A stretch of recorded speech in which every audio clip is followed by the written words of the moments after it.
Let's talk about Jill Stein. I want to talk about Jill Stein. Jill Stein has been taken through the dirt recently, has been thrown through the public ringer. Most recently, through a confrontation with progressive politician Alexandria Ocasio-Cortez, more commonly known as AOC.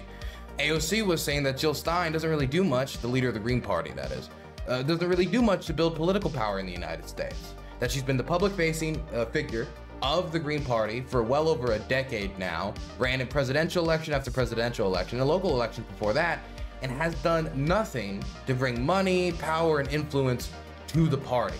And when she talks about money, power, and influence, she talks about winning elections. Down ballot elections, federal elections, any elections. The Green Party doesn't win elections. And so what AOC and others are starting to say is that Jill Stein basically comes around every 4 years to do a song and dance about being progressives and progressive policies. She'll pitch policies that are left to Kamala, or left to Harris, left to Biden, left to Clinton, left to whoever it is. Will then lose the election, maybe get 0.5% of a vote, and then scurry away for another 4 years. That is what she's being characterized as somebody who comes around, runs the election, runs away, repeats. And so if you're trying to build up the Green Party, that's not a way to build political power. That's not a way to win down ballot races. So you can start building up candidates to start gain a local profile. So then you can start building up to a national profile. That is not how you build a successful political party, especially in a country that has so many institutional barriers for third parties. And so one might say that after so many failed attempts, maybe it is time for Jill Stein to hand over the reins to someone else. But I guess we'll have to wait until after this election to see if it's going to be Jill Stein 2028, or if in the next 4 years after this election, maybe, wait, delayed but good? Don't tell me that now we're having problems. We are good on YouTube. Okay, god damn, Danabo, don't message me in the middle of these and tell me that we have problems unless we have problems, okay? Jesus. Where were we? Maybe in the next 4 years, then we'll see the Jill Stein party, the Green Party start to run down ballot candidates. Maybe then we'll start to see them build political power. Maybe then we'll start to see them strive forward and change this failed approach so far. But so far, we've seen nothing of the sort. And so that's the critique that's been directed at her by AOC. She, of course, responded. I watched her response. I wasn't particularly impressed by it. So far, what I've seen from Jill Stein is that she has more progressive policies than Harris. She does not support Israel, therefore vote for Jill. But if Jill is going to lose and Jill has no chance of winning, then what help does this give the people in Gaza? What help does this give anybody on any of the progressive issues that she supports? What help does this give, period? Not really any. Maybe makes you feel better about not having to vote for somebody that disagrees with you on certain issues, for example, on Gaza, but it doesn't really advance any policy outcome. It doesn't put forward any movement. It doesn't build political power. And I'm sorry, this has been true about third parties for a bit, and it's especially true about this person who just keeps losing. It doesn't build really anything of political value. The only thing it could do of use is bring attention to an issue. But you could do that from a podcast. You could do that from a radio show. You could do that from a newspaper. You could do that from a lot of ways. Why would you necessarily need to do that as a presidential campaign? Not saying it's necessarily bad, but when we have an historically close election and you're on the ballot in certain swing states and the other party is hoping that you take more votes away from Harris so they can get Trump in there, who is the biggest supporter of Israel you could imagine, further than any other Republican candidate for the office, honestly, in the last 20, 30, 40, 50 years. You know, there's a concern that she might be leading voters astray, at least in my view. So I wanted to listen to her talk to Mehdi Hasan and The Breakfast Club, because these are two recent appearances where she had some pressure put on her. First, we're going to go with Mehdi Hasan, where she starts getting asked about Putin. See, Jill Stein, her issue, her big galvanizing issue, is trying to take from the non-aligned voters during the Democratic primary who voted not aligned because they did not want to support any candidate that wanted to send weapons to Israel. She wants to capitalize on the votes, bring them into the fold, and so she has been very critical of Israel and calling Benjamin Netanyahu a war criminal openly.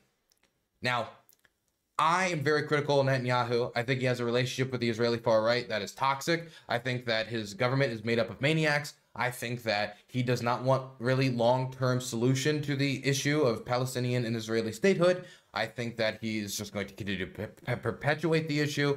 I don't think he wants a two-state solution. I think that he doesn't have a respect for the Israeli system of checks and balances, especially when it comes to the judicial system. I think the allegations of corruption hold real merit. I think there's a lot of problems with Benjamin Netanyahu. But let me just say, if you believe that Israel invading Gaza and engaging in what has been a pretty brutal bombing campaign and its incursions into the West Bank is a war crime, or that the bombing of this hospital or that building was a war crime, or for example, the striking of that Orthodox church in the Gaza Strip that killed those relatives of Congressmember Justin Amash. That's something that certainly has to be looked into as a war crime, right? If you consider Benjamin Netanyahu a war criminal, then why wouldn't that logic easily transfer over to Vladimir Putin? Let's listen to Jill Stein answer this question and watch her kind of wiggle over the issue, trying to answer it, but also not trying to answer it. We looked at your social media, and you haven't done that many posts specifically calling out Russian attacks on civilian areas. You haven't called Vladimir Putin a war criminal, but you have called Benjamin Netanyahu a war criminal. No, actually we did. Yeah. In my very first remarks about the Ukraine war, we condemned... Vladimir Putin's a war criminal. Yes, we did. And Bashar al-Assad's a war criminal. Yes, in so many words. Yes, we have said as much. So you called Netanyahu one, which I think he is. Oh, absolutely. But is Putin a war criminal? So what we said about Putin was that his invasion of Ukraine is criminal. It's a criminal and murderous war. And he's a war criminal who should be on trial. Well, by implication. You're struggling here to say something very simple. This is why people have their doubts about you in Russia. Well, why is Benjamin Netanyahu a war criminal but not Vladimir Putin? Well, as John F. Kennedy said, we must not be afraid to, we must not negotiate out of fear, and we must not fear to negotiate. So if you want to be an effective world leader, you don't start by name-calling and hurling epithets. I'm sorry. Bull, okay? If you listen to Jill Stein talk about anybody in the DNC, okay, it sounds like there's more anger from her than towards the RNC, which is not that untypical of left-wingers in the infighting, okay? But not saying the right wing doesn't infight, but I mean, come on, it's a little stereotype, isn't it? And when I listen to her, you think she doesn't like throw out the buzzwords? These neo-colonial imperial, you don't think she throws that stuff out? And let's say it's like, well, no, that's just like strong and out. That isn't like, you know, like throwing of insults, even though I'm sure I could find insults to throw. Fine. If you calling, just bare bones, if you calling Benjamin Netanyahu a war criminal is okay, and that's fine, which she just did, and she's done before, and will certainly do again, and that isn't negative towards the issue of diplomacy, or that isn't name-calling that could undermine diplomacy and then extend the war or lead to more destruction, then why wouldn't it be okay for us to also call Vladimir Putin a war criminal? I mean, Bucha, mass grave, horrible massacre, that's a war crime. What about the largest mass grave in Europe since World War II, with over 400 bodies in Izium? And let's say Izium is not like a large city. 400 bodies is a substantial, that's like a percentage point. Like there's a few percentage points of the entire population. Like this is extremely brutal. I'm only naming some of the more well-known stuff. If you go from village to village to village in the country, you can find massacres like that on different scales all across the country, anywhere the Russians went. That's not even talking about the targeting of children's hospitals, the targeting of regular hospitals, both in service. We're not talking about those being used by the military to fight. We're talking about hospitals in Kiev giving children cancer treatment. But we're going to pause. We're going to pause on calling Vladimir Putin a war criminal, but not Benjamin Netanyahu. Putin launches an offensive war to save the Russian-speaking peoples, then leads that conflict into a place that it's killing the most Russian-speaking peoples and Ukrainian-speaking peoples of any other issue in the world, of any conflict of the last, well, I think since World War II. And we're not supposed to like name call him, but Benjamin Netanyahu invading Gaza after October 7th. There was an inciting incident. There wasn't even an inciting incident when it comes to 2022. It was a completely defensive war. There was no offensive attack by Ukraine into Russia. How can you define that Benjamin Netanyahu is the war criminal, but not Putin? Or that you would pause on Putin, but not the other? There's no sense if you're trying to be consistent here. President Stein negotiate with Israel then if you've called Netanyahu a war criminal? Well, because he very clearly is a war criminal. Clearly... What is this? What is... Okay, so you can call Netanyahu war. Well, he's obviously a war criminal, and Putin isn't. What's the implication there? He isn't a war criminal. Well, we don't have a decision, put it this way, by the International Criminal Court. Yes. The International Criminal Court did not say, we know that Benjamin Netanyahu is a war criminal. He's wanted. Go arrest him. We've put out a warrant for this arrest. Let's go get him. They've talked about a few things, just like other organizations, but that has not happened. There's some, for example, the charge of genocide that people are talking about. This is something that's still being mulled over. This is something that's still being, like, there's a bunch of developments in the international court system, but none of them is Netanyahu's now wanted. Go arrest him. That has already happened for Vladimir Putin. Not only is she wrong, she's dead wrong. If you think just like these organizations starting to look at Netanyahu and talking about him being a war criminal and talking about the Israeli government committing war crimes and investigating, building the evidence, building the dockets, building the cases, Putin's been wanted for like over a year. How did she miss this? Yes, we do. Yes, actually, you're wrong. There's an arrest warrant for Putin. There isn't yet an arrest warrant for Netanyahu. So why is Putin not a war criminal, but Netanyahu is? Yeah. I think they both are. Let me say this. Either you're a war criminal or you're not. Is Vladimir Putin a war criminal? In so many words, yes, he is. I don't know what. In so many. Why does she keep pivoting? Why does she keep adding the asterisks? Why does she keep saying yes and? Just say yes or no. Why is it? So many words. I butchered. Is Vladimir Putin a war criminal? Let me say that whatever you think he is, if you want to... You know, some people think Putin's a war criminal. Others think that he's just a respectable leader in Russia. You know, whatever you believe in these trying times, I will respect it. Because I respect you, America. What is this flowery nonsense?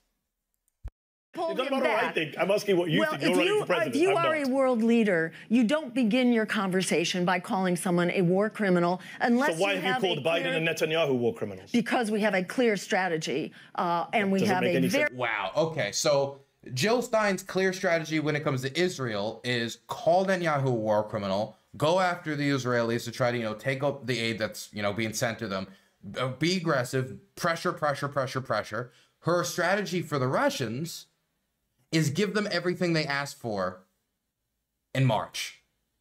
That's already what she's published. She said that the deal where the Russians asked for Ukraine to give up their guns, give up their tanks, give up their artillery pieces, give up their soldiers, you know, just demobilize, don't accept any defensive arrangements with other countries, an alliance, and don't keep asking for this Crimea, you know, push that into the, you know, the Crimea, you know, just keep letting that roll.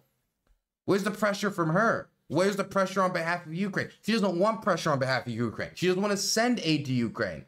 She wants to pressure the Israelis and leave the Ukrainians high and dry and having to deal with Russian pressure by themselves after we made commitments to them in the 90s. To think that the Green Party would look at a country that gave up its nuclear arsenal and say, nah, that isn't something that needs to be respected. That isn't something that needs to be taken up and championed as, wow, nuclear nonproliferation. This is something we care about. Yes, we'll stand with you against this imperial neo-colonial aggression. She could use any buzzword she wanted, but she decided not to. Anyway, this is just one interaction on this. This is her VP pick, by the way. Nobody knows him because, again, she can't run a winning campaign. Here is more of this interaction that I wanted to show. Mehdi Hasan asked her about her time spent literally with Putin and in Moscow. But in Moscow, shouldn't you say something about the Russian imperialists? And in fact, I did. And had the speech not been taken down, it lived on the internet on the RT channel. My remarks. See you called out the Russian. Let us finish. Yes, I actually did call that out. And go ahead. Yes, it is a Clinton hit job. And that video was a posting on social media. The actual purpose of that visit was to address a conference of media from around the world. Well, it was a Russia Today conference, which is a propaganda channel for Putin. I mean, it was some neutral yes, conference. in the same way that the BBC is a propaganda channel for. No, it isn't. I'm sorry. Jill Stein's actually, like, she must have either a mental deficiency or she's being purposefully dishonest. It has to be one of the two. Either she didn't, eat her veggies and like get proper mental health care. I don't know. Or she's being purposely dishonest. The BBC is not the same as RT. The BBC, while publicly funded, has full editorial independence. RT has no editorial independence, except for in very minute situations where people are still discussing the issues they want to talk about, right? When you talk about Russia Today, their open stated goal is to serve the interests of the Russian government. You ask the BBC, what's your stated goal? Is your goal to spread misinformation for the British government? Is your goal to lie and cheat and whatever in order to make the British government look good? That's not the BBC's goal. The BBC has criticized the British government. They've released exposés on the British government. They have editorial independence. The RT has no editorial independence. RT does not turn around and open fire at the Russian government. RT was talking about Putin burgers in New York City because the Americans love Putin so much, just making up completely bogus, fake, silly stories that you would expect out of the Hermit Kingdom, and not the largest country on the planet, but that's what you're going to expect of RT. And like RT has pushed tons. For example, RT was also a pusher of the Algerian trans boxer story. RT was a pusher of Bucha being, maybe it's actually not all that. RT has pushed tons of conspiracy theories around the war in Ukraine. To say that these are the same is to show that she doesn't understand the problem with Russia Today. And it's to say that Russia Today, the worst you could imagine, the worst of the English language Russian propaganda networks, the organization that was illegally funneling money to Tim Pool, Benny Johnson, and all these other people through shell companies in order to forward theories about the Moscow terror attack. $10 million they funneled. That's the same as the BBC? Come on, Jill. MSNBC is a propaganda channel. We all MSNBC is a propaganda channel for Team Blue. We have yes, but aren't the American people entitled to decide, what propaganda they're going to listen to? I'm not saying you should be banned from that. I'm just wondering why you went. When our corporate media will not cover us, yes, then we do have to embrace whatever media we can get. And you didn't feel you should criticize Putin while you... Does this help? Does it really help? If you're not being accepted by mainstream media, wouldn't the goal be then go to American independent media? It's not like this is not an excuse that I buy. I'm sorry. We live in the 21st century. Your options are not either one of 3 news channels, okay, that every American can tune into that is on air for an hour and a half today, or Moscow, okay? There is YouTube channel, Tim Pool. Oh, well, okay, maybe that's still a little too much ago. But there's still other people on the internet. There's still other independent content creators. You go on TYT. You can go on some Intercept podcast. You can go on whatever. Why do you have to go over there for that propaganda outlet and do that work as a candidate? I mean, if you were just if you went over there and you just opened fire at the Russians, like, hey, I'm not okay with 1, 2, 3, 4, 5, 6, and you weren't, maybe I would be like, actually going on RT just to call them stupid, that's not what happened. That's what you decided as a political candidate to go over there, add your name, your face, and your credibility to the news organization as an American political figure. And you know that RT wants to cause disorder, wants to cause chaos in the United States. The Russian government wants to do that. They're using this as an organ to try to attempt to do that. We're not even getting into the Internet Research Agency, and you're just going to say, well, nobody wanted me. Well, if nobody wanted you, why don't you just work to get those people to either want you or build your own networks or go on independent American networks? Why do you have to go to a foreign network that is actively trying to destabilize the United States in American elections? And if they are trying to destabilize American elections, what does it say that they want to have a relationship with you? Actually, I did. To his face? She did. Yes. What did you say to him? So he was not at that conference, but he heard it. He was sitting 3 feet away. That was not. Okay, I'm sorry. I hate to pull this up. Jill Stein Putin photo. Like the photo that he's talking about is this one, by the way. Yeah, literally feet away. Literally feet away. And if she's saying no, that's not the conference, then that would mean that they're talking about a separate Russia Today conference that she went to. So the multiple Russia Today conferences that she was going to. Not the conference. That was a dinner afterwards. So why not say something? There were no translators. There was no introduction. Vladimir Putin speaks English. He was there for 5 minutes before he gave a speech. I'm sorry. That is she is absolutely. There was no translators. Putin speaks English. There's tons of interviews of him speaking English online. There's tons of interviews of him speaking English to the press and stuff to like show that he's multilingual and to impress the public. What do you mean you need a translator? You can lean over and you know what you can say to him? Hey, Putin, screw you for invading Ukraine. You could do that. You could absolutely, and he would understand you 100%. You can't say that on one hand, like, oh, Putin was there, he heard it, but also he doesn't speak it. Of course, yeah, he speaks English. You could lean over and talk to him. In Russian, yeah. If Joe Biden was sitting at a table with you 5 minutes, you wouldn't call him out on Gaza? If Benjamin Netanyahu was sitting at a table with you, wouldn't call him out? But if he is unavailable, he... What do you mean unavailable? He's at the table. You're eating dinner right next to him. Oh, it would have been uncomfortable to challenge power today. If he's across the table and there's just screaming noise, what, you're going to go... What do you mean screaming noise? Was screaming... What is going on at this RT conference? Is there a jazz band going on? Like... We've got some alternative techno pop that's going on at this Russia Today conference. We can't hear anything. Shout over You're telling me if you sat at a table with Joe Biden and Benjamin Netanyahu for 5 minutes, you wouldn't say anything to them? Well, this is why I made the point to focus my speech on these remarks and to criticize Russia for basically following in the U.S. So here's what bothers a lot. Syria. Let me finish this conversation. If I can understand, I need to talk about Russia, and I'll bring you in because you weren't there with respect. Jill was. That's fair. On the day you posted that video, on the 17th of December 2015, Russian warplanes bombed a residential area in Aleppo, killed 8 people, including 4 kids. 10 days after you went to that dinner in Russia, on 20th of December, Russian warplanes bombed a marketplace in Idlib, killed over 40 Syrian people in the area.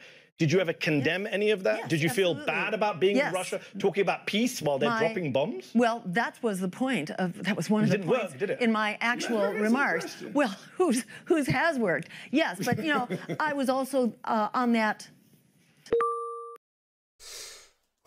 Man, that's brutal to watch. It's brutal to watch. But I mean, I don't understand why the double standard. It would be so easy to be like, yeah, he's a war criminal. He's awful. He's terrible. Why the hesitation? Why the holdback? Why?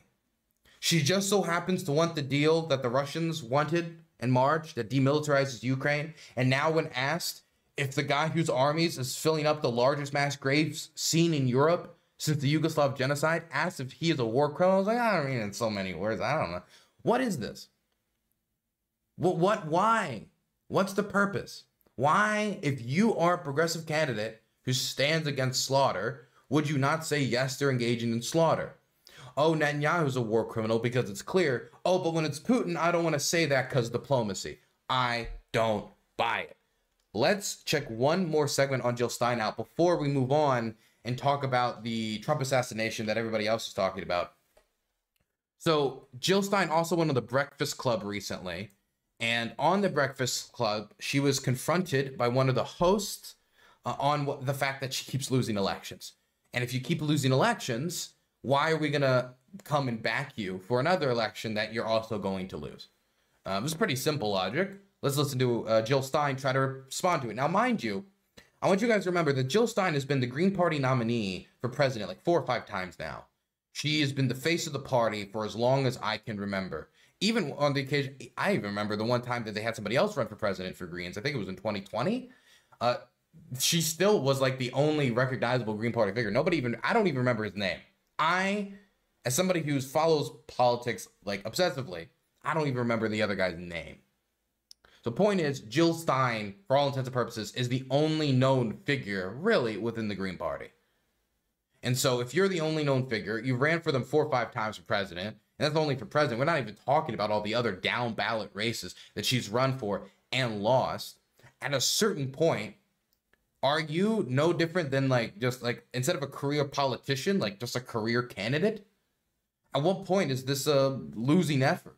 Especially when we talk about such a close election. Simple logic. Let's see how Jill Stein responds to a question that she must have been asked a million times over, since the main problem with the Green Party, the Libertarian Party, and all third party is to try to convince people that their vote isn't lost. It was Howie Hawkins. Thank you for reminding me. The only thing that I would say to you is I think it's very dangerous rhetoric to say there are two sides of the same coin. I do think it's important for us to dangerous understand. To the Democrats, yes. I think it's they're saying that the Democrats, Republicans, two sides of the same coin. Harris, Trump, two sides of the same coin. That's the rhetoric we're talking about. We're kind of starting 57 minutes in. You can watch the rest of the podcast if you want. It's free on their YouTube channel, Breakfast Club. Well, I think it's dangerous to all of us, actually. Yeah, I don't have the privilege. We disagree. I understand. We do on a lot, but we also agree on a lot. But here's one thing I think we can agree on. Either you win or lose this election. There's really no in between. Dr. Stein, in 2002, you ran for governor of Massachusetts and you lost. In 2004, you ran for state representative in Massachusetts and you lost. In 2006, you ran for secretary of the Commonwealth. You also lost. In 2010, you ran for governor again, this time against the first black governor in Massachusetts, Deval Patrick. You lost. In 2012, you ran against this country's first black president Wait, did she beat Obama in 2012? I don't remember. You got just less than 0.5% of total vote. Oh, less than 0.5%. That sounds like a movement building. Votes cast. In 2016, you ran against Donald Trump and Hillary Clinton, losing significantly with 1.4 million votes cast for you, but 0 electoral college votes, which I agree with y'all needs to be abolished. But 136 million people voted, and you lost that election. By the way, when you say thanks for throwing us something, I do want to throw out there, that's more than most people would throw.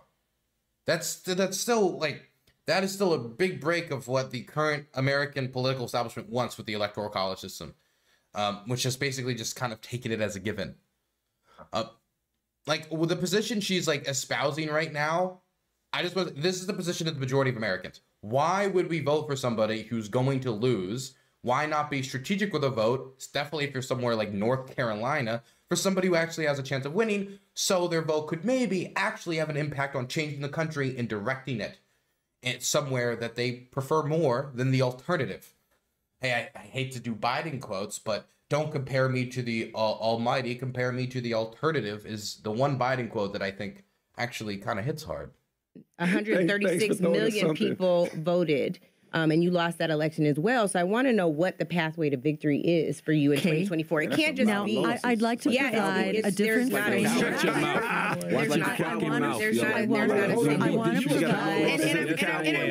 and I also can I respond, please? Bring it back. Go ahead, Angela. Go ahead. Well, I would like to respond. This is the framing of the empire and the oligarchy and white supremacy and colonialism, which wants you to feel that resistance is futile. I'm sorry. Can I just thought every bad buzzword? This is the position of the white supremacists, of the empire, probably the pedophiles, probably the evil space aliens, of I don't know, Hitler. This is probably Hitler's. If Hitler was alive today, Team Harris, absolutely, obviously. So I mean, just all the worsts. All the worst is the position of everyone that is bad. Everything that is bad and has ever been bad has said, man, I don't know if I should vote third party. Seems like a waste of time and effort and of a vote. But no, that's bad because all the bad people. It's a logical question. The established political system we have in the United States disincentivizes third party. She's not going to be on the debate stage. She already wasn't on the debate stage. She's not going to be, I don't even know if they're going to be on the ballot in all 50 states. I know Cornel West isn't. I know the Libertarians are fighting for it. I don't know if they're going to get it either. Maybe they're the only ones that might actually be able to. Then again, the current Libertarian Party leadership has led the party into a ditch. So who knows? But this is going to be a historically close election. There's no chance of Jill Stein winning. There's millions of people that listen to The Breakfast Club, including voters in swing states. I think asking about her ability to win an election is kind of important.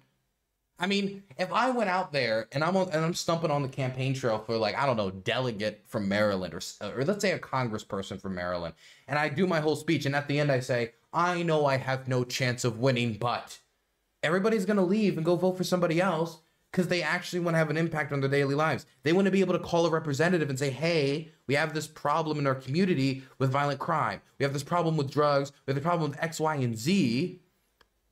And if we have somebody in there like Donald Trump, whose NLRB, his National Labor Relations Board, was god-awful, then that could have a real detrimental, negative impact on everyday people's lives, working people's lives, union workers' lives. And so somebody thinking about what's best for them, making sure that they still have Social Security when they retire, them making sure they're still covered by the coverage that they did get from Obamacare, making sure that, you know, for the grannies that now have their insulin capped, that it stays capped and that we expand price negotiations, like any of the things that have been like slightly beneficial for working people. If we either want to preserve it or expand it, you would probably not want Trump to win. So somebody asking this question is perfectly logical, perfectly reasonable, and immediately falling back on, oh, well, you think I'm a loser? Well, white supremacy. It's just shallow. It doesn't come off well. It comes off like she's whining and doesn't know how to respond. If you're a third-party candidate and you don't know how to respond to somebody saying, well, you can't win, why should I vote for you? Then you don't know how to deal with the central issue of why third parties can't succeed in this country and why you can't succeed in this country. This is about voter blaming and voter shaming. Let me just No. It's not voter blaming. It's you blaming, Jill. She's saying you're a bad candidate. It's not the voters' fault if they don't vote for you, Jill. That's the way. Is that what we're saying? That it's voters did it. It's not voter blaming. She's saying that you can't convince the voters. I don't think her commentary there was, Jill, why are the voters so stupid and they're not voting for you? That wasn't her commentary. Her commentary is, why do you keep running? The people aren't voting for you. No. What you're not going to say is that I'm ever parroting anything at the hands of white supremacy. This is something that's very different. This is me asking you, again, it's a binary choice in an election. I'm just pointing out that these are the talking points. No, it's not the same talking points that the DNC I didn't get my talking uses. This is not DNC talking points. This is my research. And sadly for you, the research thing is like, oh, the DNC says this. Yeah, you know why? Because it's true. That's why the DNC says it. Sometimes things are said because they're true, not just because they don't like you. Ghost of Nestor Makhno has donated $5. Howie Hawkins was actually very pro-Ukraine and helped set up the Ukraine Solidarity Network after a talk by Yulia Yurchenko of Sotsialny Ruch. Oh, that's awesome. I know some people who work with that group. Oh, well, look at that. See, even more reason for Jill Stein to step down and move aside and let somebody else take the reins. Says you have never won an election. You have been successful in pushing forward certain agendas as an advocate, but you have never won an election as a candidate. What issue? Wait, I'm sorry. She might have pushed an issue, but when you say she was successful in pushing an issue, what do we mean by that? Success in pushing an issue, if you just want to be like, she made a video that got a lot of views, is that? Or she helped, like, I remember when Jon Stewart was on Capitol Hill lobbying super hard for that bill to cover 9/11 firefighters and other people who saved lives on 9/11, to cover the medical bills from the cancer and other things they were developing from all the toxic fumes they inhaled while dragging people out of the Twin Towers. And he was on the Hill arguing with Rand Paul and clashing and bringing so much attention to it. And because of him and others and the attention that it got and how much of a PR disaster it became for the Republicans because he brought so much attention to it, they eventually passed the bills and those people got health care. Now, I know that Jill Stein talks about Gaza. I know that Jill Stein talks about issues, but has she done something like that before? Successfully? I don't know. Like, I'm not saying there can't be any value in saying we need to invest more in public housing and just saying that alone. But I mean, like, a lot of people talk. The research says you have never won an election. You have been successful in pushing forward certain agendas as an advocate, but you have never won an election as a candidate. Is that a winning strategy? So in order to win, a journey of 1,000 miles begins with one step. And in this case, it's many steps. Let me point out. 5, 6, let me 7 point steps. out. I'm sorry, that line. So it's journey of 1,000 steps. 1 lost, 2 lost, 3 lost, 4. Hey, guess there's a few more. 5 lost, 6 lost, 7 lost, 8. My God, okay. I'm done. This is sad to watch. Actually, I don't like watching an old woman get beat up on.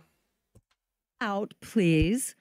You need to compare the Green Party, not with those who are taking money from AIPAC and the War Machine and Wall Street. You've got to compare us. Excuse me. Hey guys. Oh, I lost election. Have you an AIPAC, white supremacy, empire? These are just buzzwords. These are buzzwords. This is just firing one out after the other. Just be like, look, I believe that the duopoly is so bad and so terrible that continuing to submit to it is only going to perpetuate the issue, and I'd rather be here screaming from the rooftops that we need to break with this corporate-controlled duopoly so we can get to the politics of the people. Say something like that. Don't just like label anybody who asks questions about the fact that you can't win shit and you never won shit, that, oh my God, how dare you even ask? White supremacy, empire, that, just buzzwords. To compare us to other grassroots, non-corporate. She told me I'm a white supremacist. Okay. We need white supremacist. She said I was parroting the talking points of a white supremacist. See, that was my disappointment. May I finish, please? May I get to my point? May I please get to my point? Let me finish, please. Thank you. You're trying to compare us to the Democratic Party and the Republican Party with their billions of dollars, or to the Working Families Party, which is not under attack, as a people-powered party, not taking money from Wall. Okay, who's the face of the Working People's Party? Have they ran the same person like how many times in a row? Like Wall Street or the War Machine or AIPAC. We are on very different turf. But if you compare us to all other similar parties, which are not taking corporate money, which are not bought and paid for, which can stand up against endless war, against homelessness, against the climate crisis, against the housing and the healthcare crisis, campaigns like us who can actually stand up for the people, they last exactly 1 to 2 election cycles and then they're gone. So we are actually the pillar of strength. I like that, like, other candidates, when they lose once or twice, they call it quits. But I've lost like 7 or 8 times now and I'm still here. I'll lose 9 times, 10 times, 11 and 12. And I swear to you, America, I will not stop losing. I will lose on the beaches. We will lose in the streets. We will lose in the skies. We will lose, and we will lose forever. Come on. Strength among people-powered politics. And what have we done over that period? We have established the Green Party as the vehicle for people-powered politics. We have... What does that mean? What is it? They've won 0 elections. They've passed 0 legislation. The whole point of running an election is to win. It's to win. It is to win. It is not just to get paid. It is not just to have a job for 6 to 7 months.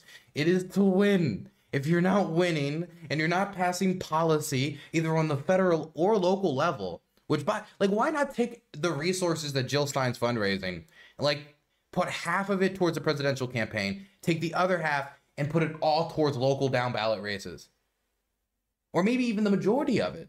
I mean, you already know you're not going to win running for president. I mean, if anything, you would want your presidential budget to be as small as possible and use it as a fundraising apparatus to try to fund down ballot races.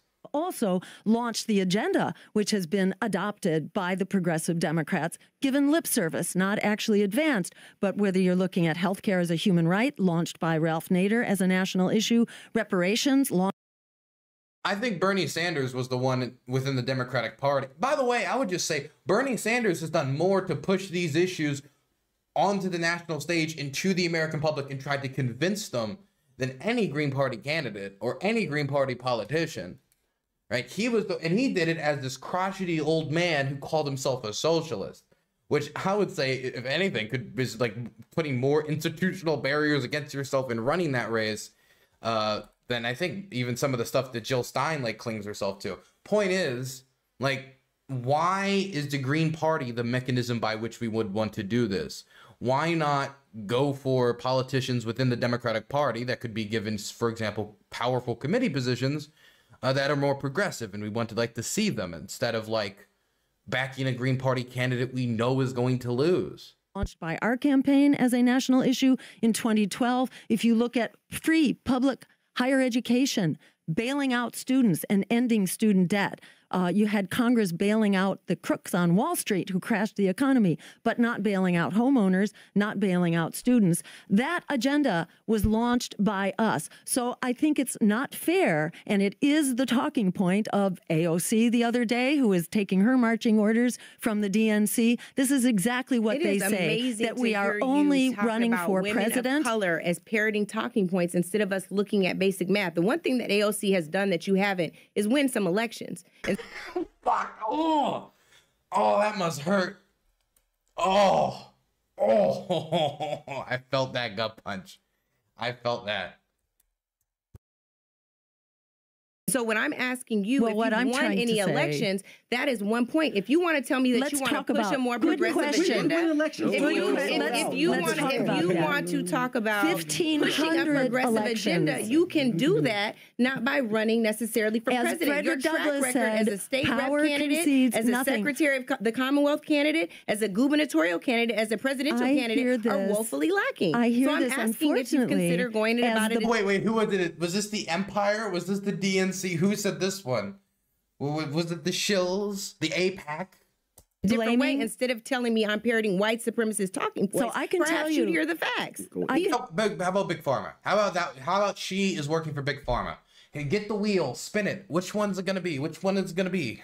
The numbers are not on your side, right? So Dr. Jill Stein, let's end with some closing remarks. Yes. On your campaign, and then the Honorable Angela Wright, you can end with your I'm done. remarks. I've asked my question. Okay. So as Frederick Douglass said, power concedes nothing without a demand. It never has and it never will. Like so many other Greens. My demand is give me money for my campaign so we lose again. I'm like, what's your demand? You have a list of policies, but like you haven't built any pressure. Like, yeah, you have the policy in and of itself is a demand, but it's not just it's not like a wish list. Frederick Douglass wasn't like make a wish list and then keep losing, and eventually if you lose enough times, then you win. No, at some point you need to start winning. Like if Jill Stein lost one election, then lost another, then won one, then lost one, but then won two, but then lost a few, but then lost one even more. Then you're like, oh my gosh, she's losing, like she's winning. No, it's just L after L after L after L after L after L after L after L. This is going to the government with a wish list saying, I've never won anything in my life. Give us this. It's not going to do anything. It's not going to have any impact. My goodness. I came from the world of social activism. I spent decades upon decades fighting for healthcare as a human right, for racially just redistricting, which we actually succeeded in, for getting big money out of politics and creating a public financing system. These are all things she wants to do, which we actually succeeded in Massachusetts until the Democratic legislature came in and invalidated the people's referendum. Which was that, was that her that did that? Because I remember she lost that state rep's race, or was that other people and it was just something she supported? Had won by a 2-to-1 margin. They invalidated it on a voice vote. Okay, I don't want to watch the rest of this because there's like another 5-6 minutes. We don't need to watch all of it. The main problem the Green Party, Libertarian Party, all these parties have is credibility. It's that they don't seem like a credible threat to power. They don't seem like somebody who could credibly win an election. And if you can't credibly win an election, then how are people going to invest their one vote towards you, especially in an extremely close race? You can throw out whatever buzzword you want to try to explain away the fact that you can't win an election. You keep losing again and again and again and again and again while asking people to invest in your sunk, lost cause. But, I mean, you can't expect to not be asked why people should and then act so outraged when they do. It was a little silly.